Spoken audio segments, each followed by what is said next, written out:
Hello, this is Justin Williams with the Wolfpacker Podcast. I'm joined today, as always, by co-host and editor of the Wolfpacker.com, Matt Carter, and we are going to break down NC State's significant third ACC win this season. The Wolfpack end up beating Louisville 28-13 Saturday night in Carter Finley Stadium for what was NC State's homecoming game.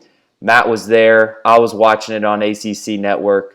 Before we get started into our thoughts on the game, moving forward, what impressed us the most, things to watch for moving forward, please remember to subscribe, rate, and review this podcast wherever you listen to us. We're on Apple, Spotify, Google Play. Everywhere you listen to podcasts, we're there. Plus, please subscribe to our YouTube channel. Every podcast you listen to is probably pushing this, I know, but if we're one of your favorites, if you're a loyal Wolfpacker listener, please, if you haven't already, do us a huge favor. Go over to the YouTube channel that we have, the Wolfpacker YouTube channel. Smash that subscribe button. Give this video a thumbs up, and please drop a comment below while you're at it. And positive vibes only in the comment section. I've been seeing a couple nasty comments recently, and you know what? I'm going to assume if you have a nasty comment that you're a Carolina fan. So only Wolfpack, if you're a visiting fan and you've got something nice to say, that's fine too. I see a lot of opposing fans give us some nice comments from time to time, but no Carolina fans. I don't want to hear that junk talk. So Wolfpack positive vibes only in the comment section. Matt, speaking of positive vibes only, NC State back in the win column. It's nice to return to home. You get the home crowd giving you the extra juice in the second half when maybe everybody's getting a little bit tired. Seemed like, I know it's not an important part of the game, Matt, but seemed like on TV for a homecoming game, there was kind of some empty seats there, I thought. After that Miami game, maybe a little bit of disappointment within the fan base. But, as we were reminding folks last week, NC State's got a whole hell of a lot left to play for. It still controls its own destiny as long as it keeps winning, and that's exactly what it did Saturday night. So what was the energy like in the stadium, and do you think maybe it led to the first half just flew by and not a whole lot happened? There was just a lot of missed opportunities on both sides. Yeah, I don't know if that. It's hard for us to tell because we're in the nice, cushy spot. I will. Chilly in Raleigh on that was probably the first kind of chilly night. Yeah, I noticed a lot of sweatshirts and bundling up and everything. Temperature kind of got in the 40s, I think. It started out at kickoff at about 50 degrees, if I recall, and kind of dipped down into the 40s as the night wore on. There was a little bit of a breeze as well, so it was a night to be spending at home, drinking some hot cocoa or something like that, Yeah. So maybe that played a role into it. As you mentioned, the Miami game might have deflated things a little bit as well, and the injury news. But I don't know if that played a role in it. I just think the offense wasn't clicking. I just think, give Louisville defense some credit for that.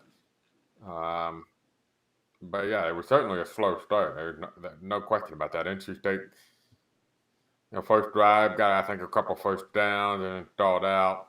Second drive, they scored a touchdown, and to that between the second and third quarters, because that second their final possession of the first quarter. The next 6 drives, they had 1 first down and 5 3-and-outs, and it just wasn't going. I mean, the run game was not going, and Dave Doeren will insist that it has everything to do with the defense, but I do think at some point you got to take an internal look and say, okay, maybe the defense are loading up and gearing up to stop the run, but we still to be running better than this, and so that's something that kind of worth following here as we go forward. But because we saw something similar happen last year, right, where the running game just kind of decreased in production. Yeah, as the season went on. But it was just kind of, I don't know, it was just a very stagnant night. And I kind of felt like that for a while, that was the vibe that kind of carried the feeling. NC State ended up winning by over 2 touchdowns. It just didn't feel like that. because of what happened in the second and third quarter, where it was just a slog of a game. I do think Louisville, NC State was a bit fortunate. I do think Louisville missed opportunity more so, and probably should have been up more than 10-7 going into the third quarter. But they blew their opportunity, and then NC State took every advantage of its opportunity in the fourth quarter.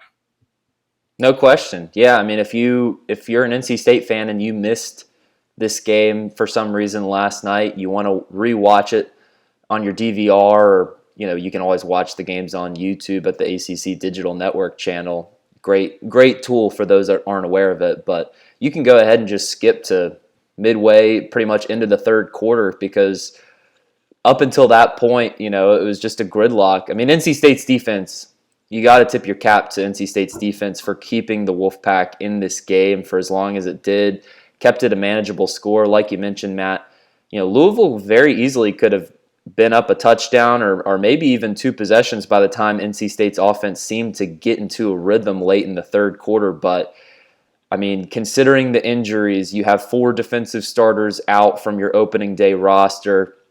Of course, the loss of Isaiah Moore earlier this week is huge. He's your captain of the team. He's your field general. He's your coach on the field at middle linebacker. He plays a huge role, particularly going into a game against a dual threat quarterback like Malik Cunningham with Louisville. And, Malik Cunningham showed his flashes. He's going to have his highlights. He's going to have his production.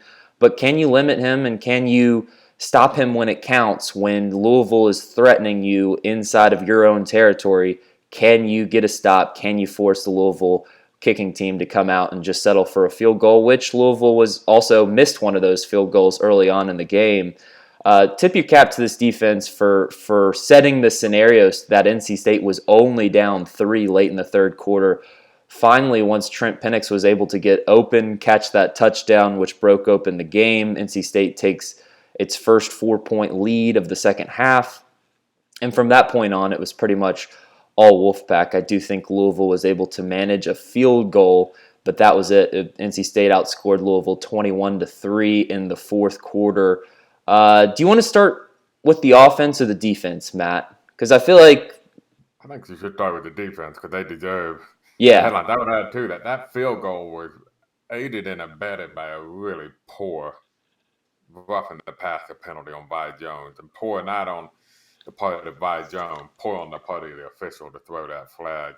Well, there was two bad late hit calls, because I don't know if you're able to see it in the press box, Matt. It might have been a tougher view, but when Tanner Engel, everybody assumes when Tanner Engel touches somebody out of bounds, you're probably like, well, Tanner Engel was probably in the wrong there.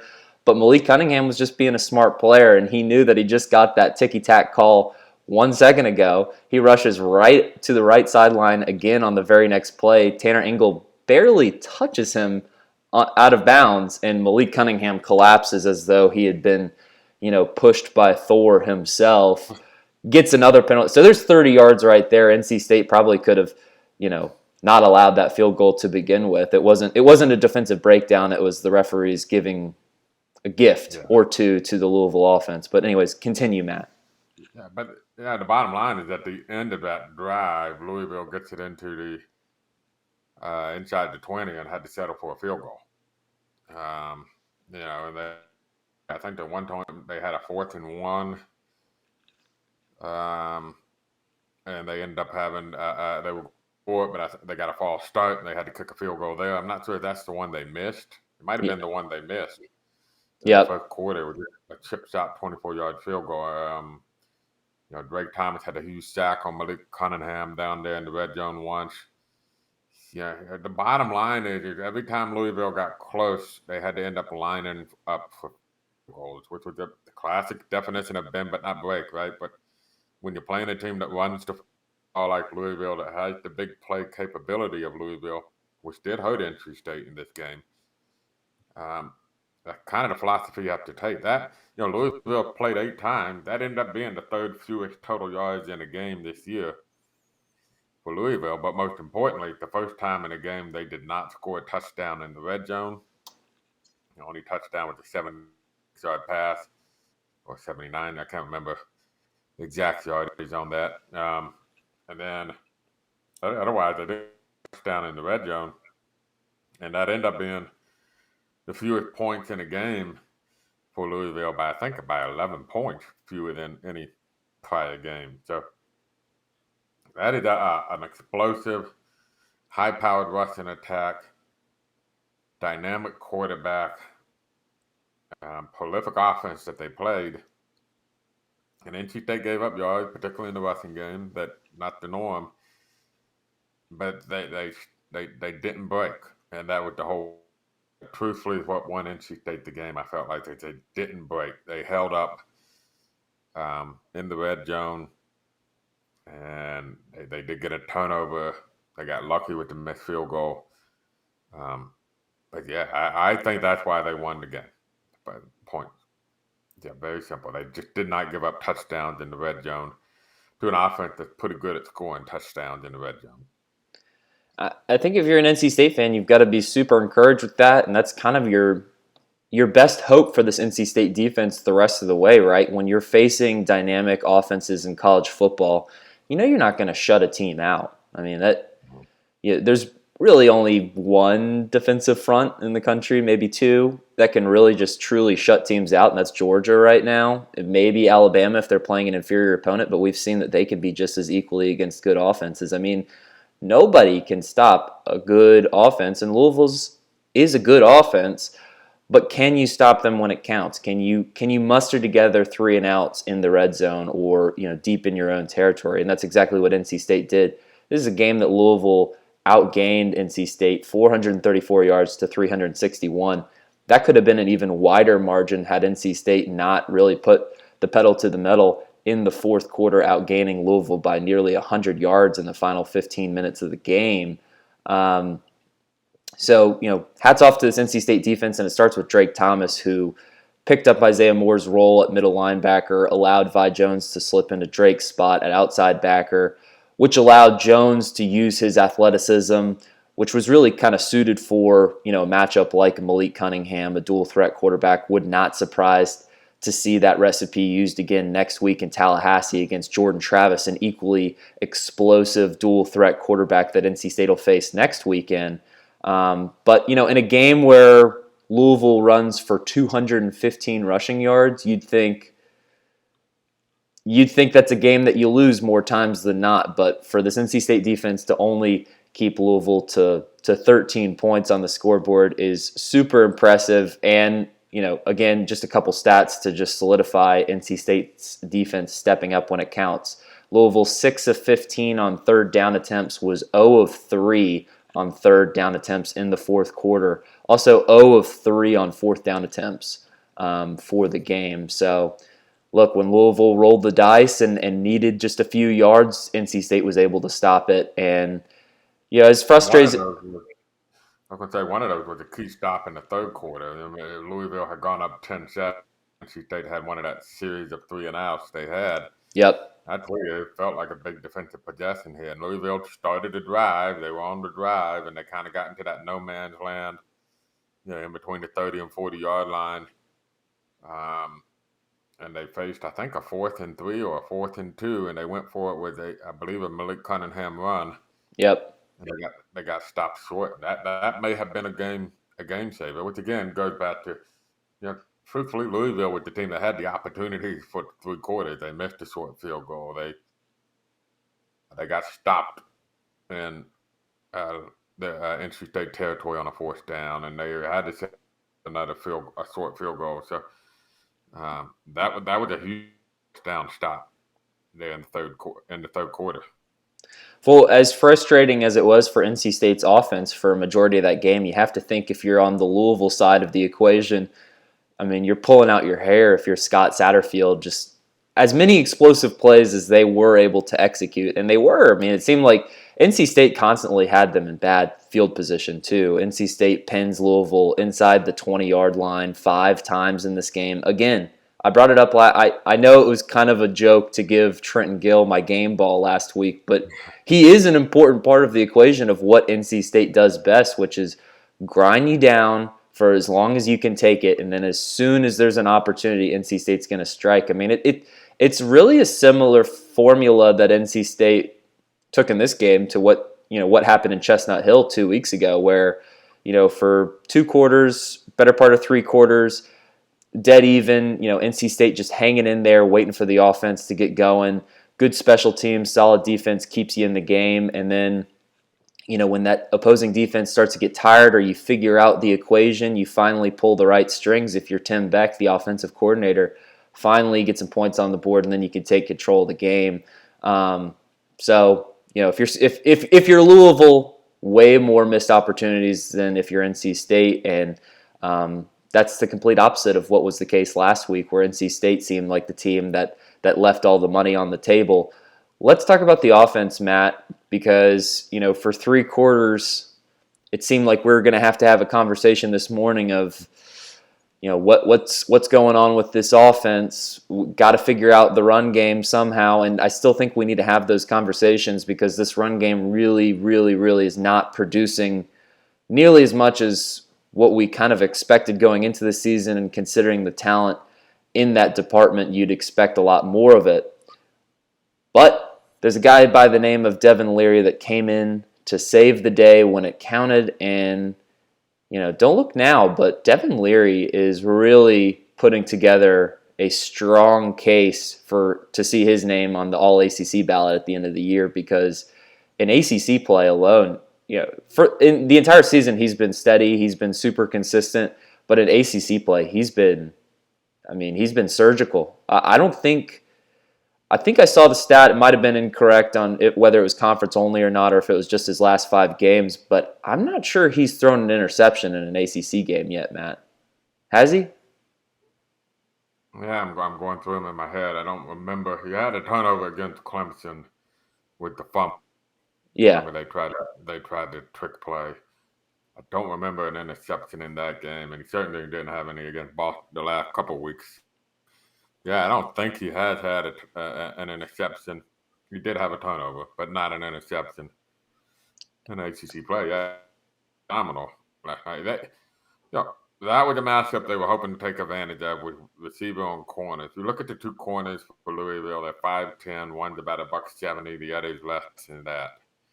If you look at NC State's 2 outside receivers, Emeka Emeji is, 6'3", 220. And Devin Carter's like 6'4", 215. So that is a huge size advantage. And so I think they were looking for that.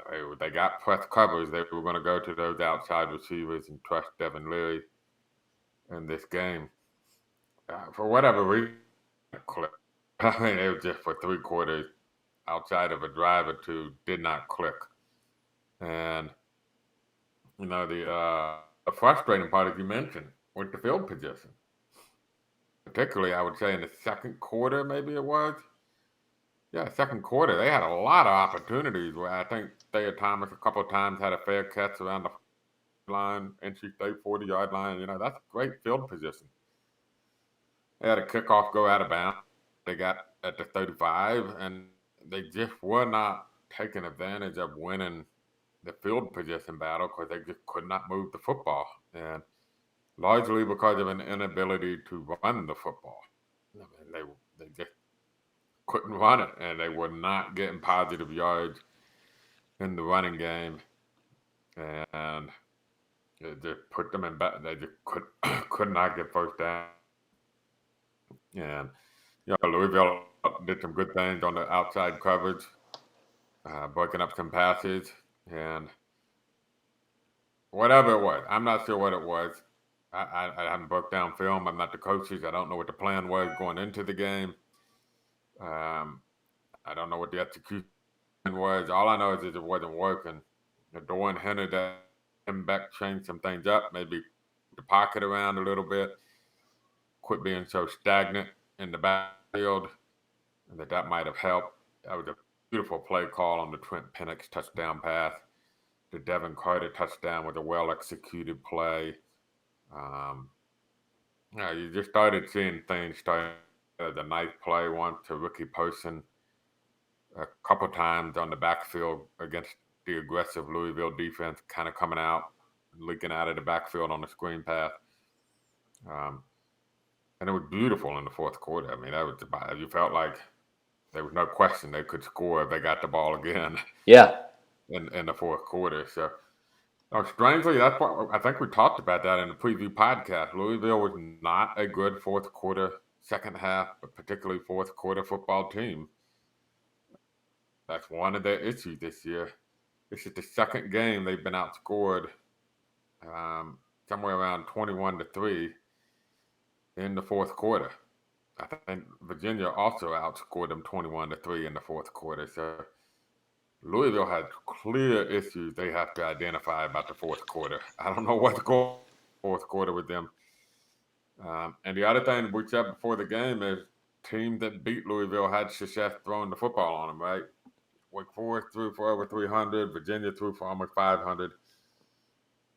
This was the game to let Devin Leary be the offense, and he answered.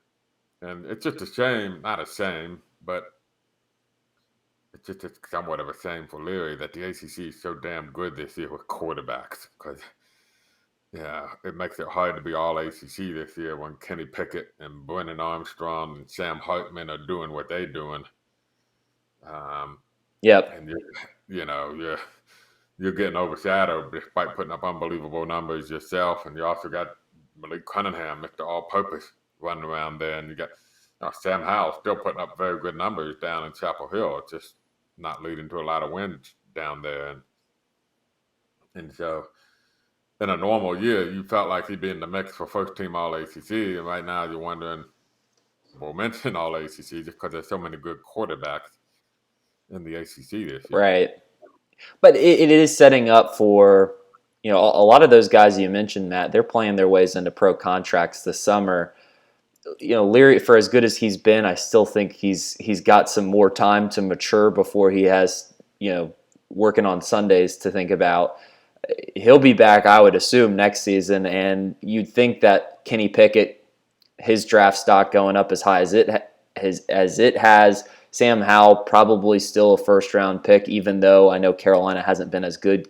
Howell's had impressive numbers. You look at guys like Armstrong and Hartman at Wake Forest. I mean, these guys could all be in the pros next year, which sets up for, maybe next year is Devin Leary's year to kind of be that guy that's featured in the preseason polls, and kind of like what Howell was this year, where this is kind of the best quarterback in the league, or what we think is going to be the best quarterback in the league, go into the season with a little bit more hype. But that doesn't matter, and I don't think at the end of the day, if Devin Leary isn't on the All-ACC team, or if he is, it doesn't matter. NC State's getting exactly what it needs from Leary. We said it at the beginning of the year. This team can go as far as Devin Leary takes it. And, if there's been questions at this point in the season, 4 games remaining, we're, at a third of the season left. If there's any questions remaining, and there are, they're not related to Devin Leary. I think it's pretty much, Leary solidified his case that he's the guy. There's no question that this is, the future of NC State football, at least for the time being. And I mean, the last time he threw for over 300 yards, 4 touchdowns, no interceptions in a game was, of course, that game last year at Pittsburgh, where Leary, that was kind of his breakout game. There was excitement in the fan base over some flashes that he showed in the latter half of 2019, where he kind of went into some games that NC State was a heavy underdog in, and showed flashes, but was not quite precise enough for NC State fans to go, okay, yeah, he's definitely the guy. He goes up into Pittsburgh and does that, and of course, puts on a similar type of performance in this game with the fourth quarter heroics. Leary's carrying this offense right now. Last night, and he did it last night, even with some poor play on the offensive line. I think this was probably the offensive line's worst outing in ACC play thus far.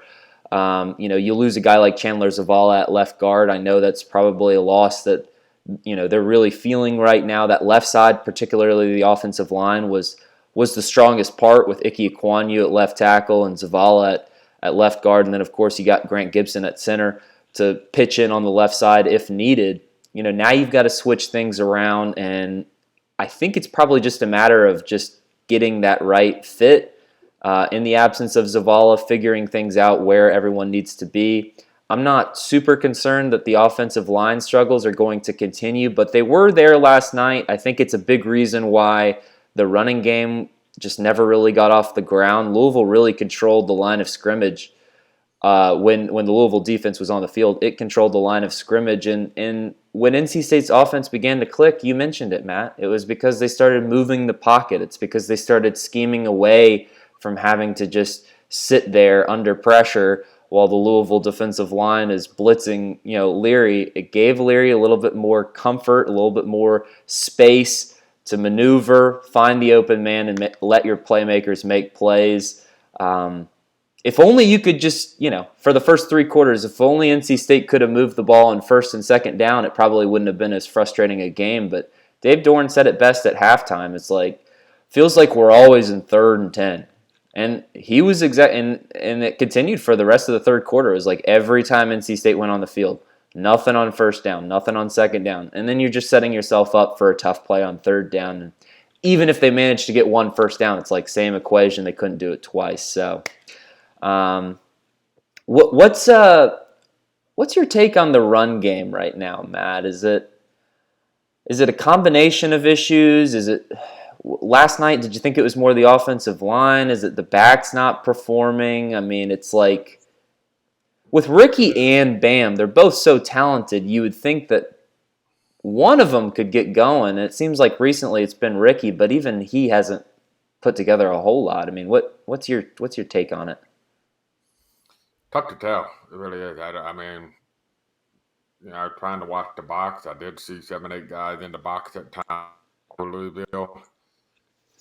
You do have to wonder if maybe there's a bit of predictability with the run calls. I kind of wondered after the Miami game. I was talking to some friends and wondered if there was some tipping off going on, if they're tipping off the run plays, and maybe that's an issue with the tendencies that did not get cleaned up after the bye week. I don't know. The bottom line is that there are too many plays where the running back is met by a brick wall, and they really have little recourse but to cradle up and protect the football. I thought they ran a little harder in this game, particularly Bam with a little bit, but it just, they were trying. It's just hard when you're being met in the backfield.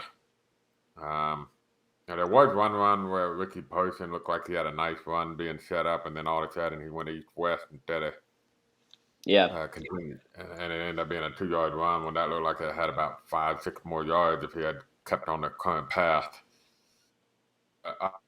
I'm not sure that it was a case of the running back missing anything. So it is either an issue with the offensive line, or it could where the defenses are just selling out. They see that as the best way. They understand that means they're going to give up yards to Devin Leary. But maybe they figure out, we're probably going to give up those yards anyway if NC State wants it. So let's just focus solely on taking away the running game. That could easily be part of it. I mean, I think that's what you're going to see Dave Dorn insist that it is. And he knows a heck of a lot more football than you and I do. And they obviously see what's going on better than you and I do. So, right, but he also has the agenda to keep that running back room confident. Yeah, you want to keep those guys. You want to protect them.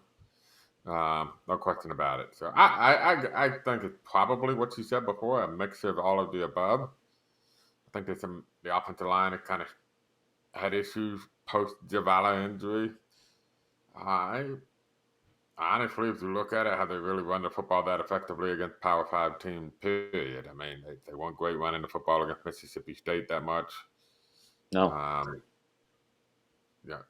They did a nice job wearing Clemson out running the football, but that's because they had the ball for like 40 minutes in that football game, and you're not going to get that recipe for success very often, much at all. So BC and Miami and now Louisville. Clemson's the best Power 5 performance to date for the run game. Yeah. And like I said, that probably was a product of that defense being on the field for Clemson way too long. Right. So, I don't know. It's something got to fix. Bottom line is, though, that they have scored points in the game. I mean, they did score 30 on Miami. They did score 28 on Louisville. I think the offense 24 against Boston College. So, they're getting points. I would like one more touchdown per game from the offense, and I think NC State would be in a good position to win the majority of the games left on the schedule. They can find a way to get about one more touchdown in the game spot.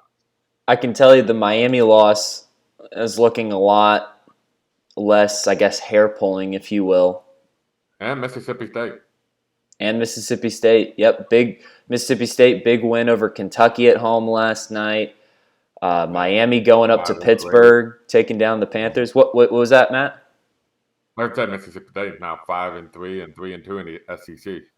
Yeah, so look, I mean, both of NC State's losses, have the makings of teams that could see themselves in the top 25 once the year's all said and done. I mean, I would imagine Mississippi State will catapult into the poll after probably their third or fourth win over a ranked opponent this year. I mean, they've got a really tough schedule. And then Miami clearly showing some life here midway through the season. If you take a look at the Coastal, all of a sudden Miami might have a puncher's chance at the Coastal Division. I mean, there's 4 teams with 2 ACC losses in the Coastal, and Pittsburgh's the one remaining with 1 loss. I wrote that in last week. I wrote a 3-2-1 about the ACC race, and everybody's handing the Coastal to Pittsburgh, but it needed to beat Miami to really cruise to the Coastal, and Virginia for that matter too. Yeah. But if you look at Miami, that win over NC State was big for them, because if they beat Pittsburgh, now all of a sudden in their last 4 games, I think they get Georgia Tech, I think they got Duke, I think they got Virginia Tech and Florida State. I mean, yeah, they can win all of those games, and a couple of them they should easily win in the current state of things. So, they beat Pittsburgh and went out. That pushed the pressure on Pittsburgh to win out, because now they've lost head-to-head. And Pittsburgh still got to play Virginia. They still got to play UNC. It's not out of the question that Miami could sneak it in out of the Coastal.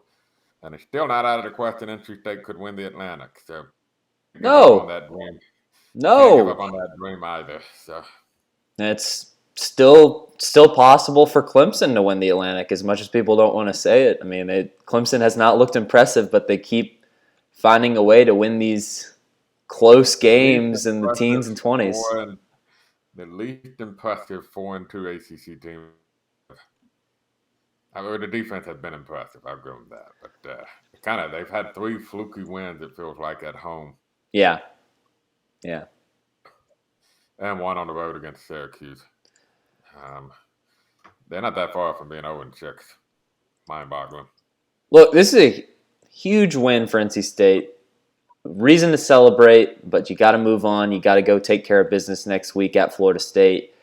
4 games remaining in the regular season, one of which at Wake Forest, which will pretty much most likely decide the ACC Atlantic Division this season. My take on it, I think NC State's got to go 3-1 in these final 4 games and can't afford a loss to Wake Forest. So if the 1 loss is to Wake Forest, you can probably go ahead and kiss the ACC Atlantic Division title chances away. But, say you don't want to. You know for sure NC State will win the Atlantic if it goes 4-0 in these final 4 games. If it goes 3-1, I still think it's probably above 50% chance of winning, because I still think Wake Forest has some work to do after NC State. They still have to play Clemson, and although Boston College is not looking very tough after getting their butts handed to them by Syracuse, but you never know. Crazy things can happen. I think Wake Forest has had the horseshoe up the butt this year, and that's fine. That's not trying to people put a negative connotation to that. I mean, I would love to have the horseshoe up my butt, The key is taking advantage of it, and that's what they're doing. That's the hallmark of a good team, is taking advantage of good fortune. But you'd much rather have played Florida State and Virginia when they played those 2 teams. They got Duke instead of Miami on a crossover. I forget who the other crossover they had, but it wasn't Pittsburgh. Oh, it was Virginia. And they got Virginia when they had that 2-game slump after the loss to UNC. They get BC when BC falling apart. Even like Clemson, they're getting Clemson, all the injuries now version of Clemson versus the Clemson that had the injuries when NC State played them. And NC State had to play Miami when they were starting to figure things out, and play Louisville when it was at its most dangerous, and playing G when they were still looking respectable. And so it's been a difference of timing of when you play teams is everything, which is why I think realistically, and I just think you can count on. I think NC State realistically got to count on winning out. I just think that's the realistic formula for you. I just don't think you can expect Wake Forest to lose it 2 out of 3 in that stretch. So I'm with you. I mean, it would come down to Clemson. Like I don't see Wake Forest losing to Boston College, but the Clemson game is going to be tough. I think it's also in Clemson, which look, I mean, as much as many problems as Clemson has this year, they lost to Pitt in Pittsburgh, right? Or did they lose in Clemson? Yeah, they lost in Pittsburgh. Okay. They had a lot of good fortunes at home. Their 3 wins have been Georgia Tech. It's been a long time since an ACC team has gone down to Death Valley and come out with a victory. It's been several years. So, look, I know this is not the same Clemson team that we've seen in years past, but look, if you're an NC State fan, NC State finds a way to win these next 2 games. Got to put on your orange and purple for that following week and hope that the Tigers can find a way to beat Wake Forest in Death Valley. That would mean that NC State would only have to win one of its final 2 games to clinch the ACC Atlantic. But boy, oh boy, could we be setting up for a very, very interesting NC State-Carolina game at the end of the season. You could very easily see NC State going into that game with a 9-2 record, 6-1 ACC record, needing one more win to clinch the ACC Atlantic. On the other hand, you could see Carolina going into that game 5-6, needing just one more game to claim bowl eligibility in a year they started in the top 10 in the preseason rankings. So, wouldn't that be a juicy matchup there if Carolina and State go into that game? Carolina with an opportunity to play spoiler. We will see. In the upcoming weeks, we'll have some coverage on the Wolfpacker.com, so stay tuned there. Everything football related. Quick reminder for the listeners at home, please remember to subscribe, rate, and review this podcast wherever you listen to us. We're on the Apple Podcast app, Spotify, Google Play, everywhere you listen to us. And before I remind you again to subscribe to the YouTube channel, before I even forget, Matt, before we get out of here, let's give out our game balls. I think they're pretty self-explanatory this week, but I'll let you start. You can pick whoever you want to give your pat on the back to. Yeah, I think we don't have to elaborate too much because everybody saw the game, knows who they are. Drake Thomas, 15 tackles, 2.5, 2 sacks, pass breakup. Pretty good day's work. That would have been good 2 weeks worth of work. And he put it all in one afternoon. So, yeah, he may have been. All the talk about losing, quote unquote, your 2 best linebackers ignored the fact that the first 2 games of the year, before Peyton Wilson got hurt, Drake Thomas was playing better than those 2, and Isaiah Moore was playing phenomenal football, but Drake Thomas was right there with him. You're right. So, he kind of was the forgotten guy in that 3-man linebacker crew, but he may have been, even before the injury, the best linebacker in that 3-linebacker crew. So, he gets my game ball. Yeah, he might end up getting the game ball of the year at this rate. Devin Leary is the other guy. Obviously, no spoiler alert.